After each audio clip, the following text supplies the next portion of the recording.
Mireille Knoll reçoit une dizaine de coups de couteau. Des départs de feu se déclarent dans l'appartement.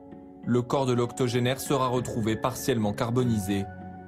Les enquêteurs privilégient la thèse d'un cambriolage qui aurait mal tourné. Le caractère antisémite du crime a été retenu. Selon les déclarations du jeune SDF en garde à vue, le voisin aurait crié Allahu Akbar en donnant les coups de couteau. Comment cet homme de 29 ans est-il passé de voisin bienveillant à meurtrier présumé? La famille de la victime fait le lien avec son passage récent en prison. À la une ce soir de BFM Story, cette marche blanche contre l'antisémitisme après le meurtre de Mireille Knoll, 85 ans, un rassemblement à Paris, mais pas seulement, aussi dans d'autres villes comme à Marseille. Nous avons déjà l'ensemble des responsables politiques qui sont là. Nous savons qu'une grande partie du gouvernement sera présent également. On a appris aujourd'hui, un jour de cette marche, que le local utilisé par l'Union des étudiants juifs de France a été saccagé sur le site de l'université Paris 1 Tolbiac.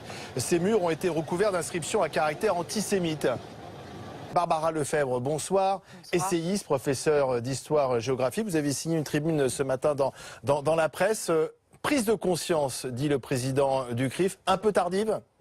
Très tardive. Enfin, j'ai contribué à un ouvrage qui est paru en 2002 qui s'appelait Les territoires perdus de la République et qui dénonçait déjà toutes ces problématiques d'antisémitisme venant du monde musulman et exprimées quasi exclusivement par les jeunes de confession musulmane dans les banlieues et dans les écoles.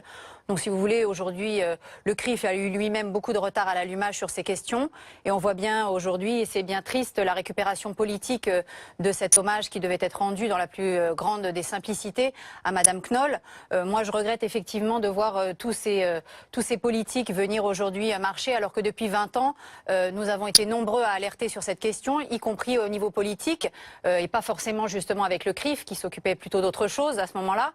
Et en réalité, à chaque fois, on nous expliquait que c'était des épiphénomènes, qu'il s'agissait de problématiques sociales, de jalousie sociale, et que c'était la faute du conflit israélo-palestinien. Or, on sait très bien aujourd'hui que cet anti-judaïsme radical, il puise ses racines dans la culture islamique elle-même, qui est aujourd'hui entre les mains des frérots salafistes qui agissent sur notre territoire.